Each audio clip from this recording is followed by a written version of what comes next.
안녕하세요 여러분, 해피고 선생입니다. 오늘은 커피 중독, 인체에 미치는 영향이라는 제목으로 한번 영상 찍어 보도록 하겠습니다.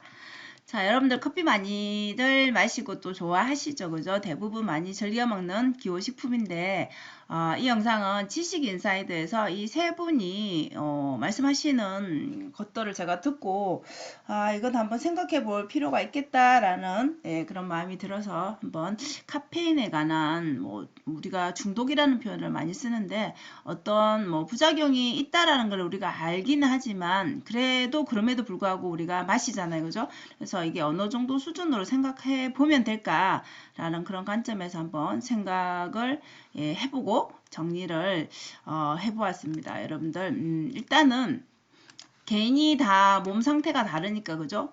체크를 해보는 게 좋을 것 같아요. 카페인 섭취가 수면에 여러분들 잘 때 수면에 방해가 되는지 또 불안한 마음 그리고 심장이 이렇게 두근두근 쿵딱쿵딱 하는지 그다음에 눈밑 요 부분이 그죠? 아랫부분이 떨림이 있는지 파르르 떨리는 거 있죠? 그리고 역류성 식도염 그죠? 이런 경우에 또 약을 장기간 이렇게 또 처방을 받죠. 그다음에 임신부라든지 노인 또 청소년이라면 특히나 더 그죠. 요즘 청소년들 많이 마시지만 커피를 마시는 거에 대해서 좀 생각을 해볼 필요가 있는 것 같습니다. 자, 여러분 여기에 이제 해당이 되신다라면 아예 끊거나 아니면 양을 줄이거나 이렇게 스스로 판단을 한번 해보시기 바랍니다. 자, 우리 영상을 보면 여러분 유튜브에서 이렇게 한 달간 복용 중단하니까 이런 몸의 상태가 이렇게 좋아졌다부터 해서 그런 영상들 많고 한편으로는 커피를 마셔도 된다. 큰 문제가 없다. 어떤 또 영상들은 이거는 정말 안 좋은 작용들이 훨씬 더 많기 때문에 끊어야 된다. 이런 또 의견들이 그죠? 반반으로 또 나뉘어지는데 어떤 게 맞나라는 생각이 든다라는 거죠. 우리가 마시기는 하는데 이 내 몸에 어떤 영향을 미쳐서 어떻게 된다라는 그 자체를 우리가 다 알고 마시는 건 아니잖아요, 그죠? 그래서 이걸 끊어보면 일주일 정도 지나면 우리가 계속 해오던 걸 안 하게 되니까 우리 몸이 그죠? 커피가 계속 카페인이 들어오다가 안 들어오게 되면 아무래도 내 행동에 대해서 그죠? 우리가 그냥 느끼는 것 자체도 내가 뭔가를 깜빡한 것 같고 뭔가 그죠? 하다가 뭔가를 놓치는 것 같고 이런 느낌이 들 수 있습니다. 그래서 부자연스러움이 나타날 수 있겠죠. 평소와 다른 정신이 깨어나지 않는 것 같은 느낌, 그죠? 집중이 안 되는 것 같은 느낌. 그다음에 2주가 지나면 이제 서서히 좀 적응 단계에 들어가겠죠, 그죠? 그래서 한 달 후가 되면 괜찮아진다라고 했는데 이건 또 사람에 따라 다르겠죠, 그죠?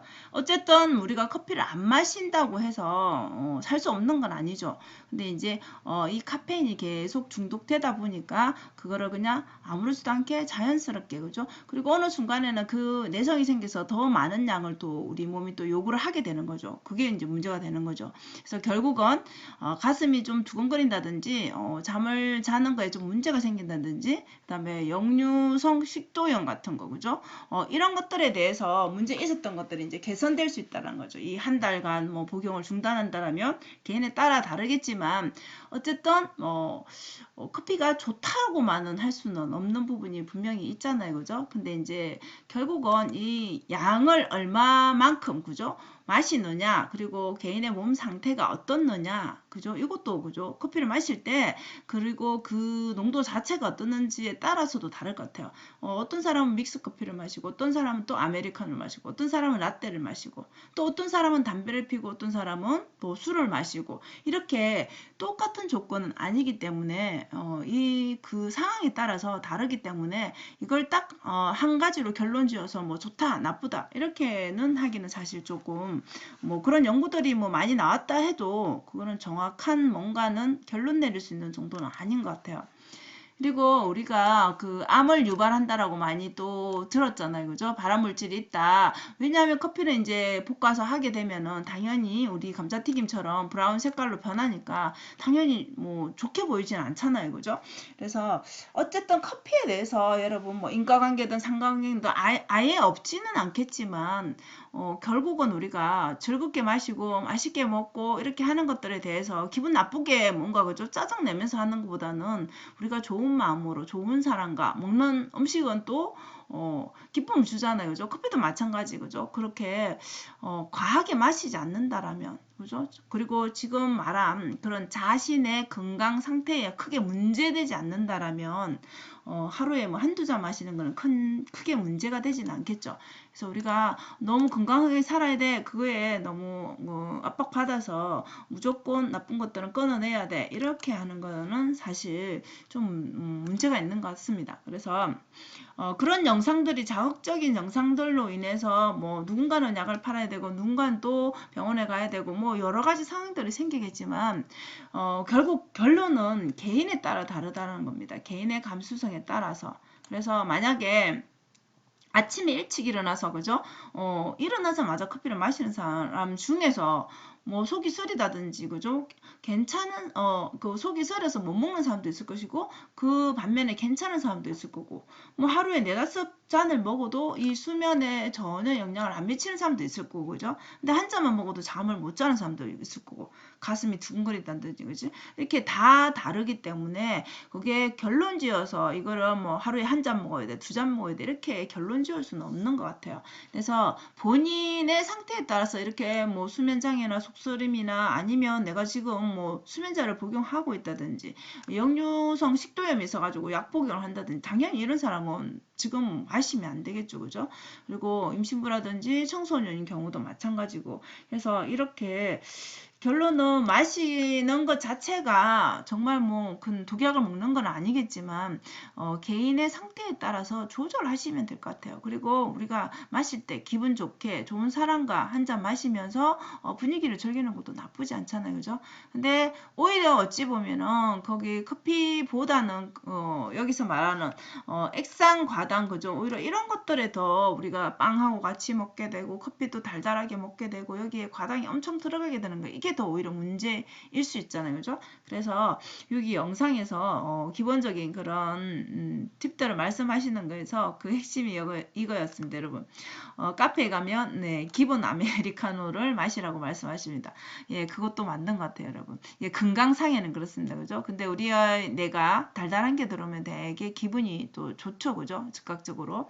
그래서 이런 것들에 대해서 좀 주의를 하시면 될 것 같고 우리가 또 이 아침에 일어나서 바로 커피를 마시는 사람들이 있고 아니면 뭐 오후쯤에 마시는 사람도 있고 저녁에도 마시는 사람이 있죠. 그죠? 근데 이게 아침에 마시는 거를 권하는 이유는 이 반감기 때문에 그러니까 커피가 바로 들어오면 우리 카페인이 몸속에 남아있는 시간이 있기 때문에 우리가 뭐 오후 늦게 내지는 저녁에 마시게 되면은 수면에 좀 장애를 뭐 받는 사람은 그죠? 그런 것들에 대해서 좀 생각을 해보고 차라리 아침에 일찍 마시는 게 나을 수도 있겠죠. 그죠? 그리고 물 대신으로 우리가 그냥 목이 마르면 이제 그냥 자연스럽게 마시게 되잖아, 커피도. 근데 오히려 그럴 때는 우리 또 목을 더 건조하게 만들기 때문에 물을 마시는 게 당연히 좋겠죠. 그죠? 그리고 에스프레소는 좀 우리가 그래도 우유를 넣고 하는데 좋지 않을까라고 생각하는데 여기 콜레스테롤을 상승시킨다라고 합니다. 여러분들 그래서 자기 자신의 건강에 맞게끔 그죠? 내 감수성을 좀 체크해보고 나는 좀 이런 사람이니까 커피를 마실 때 한 잔이라면 그것도 어느 정도의 또 카페인이 들어가는지는 우리가 정확하게 알고 먹지는 않잖아요. 그죠? 예, 그런 거 감안해서 좀 생각해보고 즐겁게 마시는 거는 저 개인적으로는 괜찮은 것 같습니다. 단 이제 너무 과하지만 않다라면 과하기도 하고 내 건강상에도 문제가 분명히 있는데 그거를 인지하는데 참고 마시는 건 안 되겠죠. 그죠? 예, 그런 것들이 있음에도 불구하고 그래도 내가 커피가 맛있고 나는 커피를 너무 좋아하니까 그래서 그런 것들에 대해서 무시하고 그죠? 이런 역류성 식도염이 있는데 이런 약을 복용하고 있는데 그것조차도 무시하고 마시는 거는 좀 문제가 되겠죠.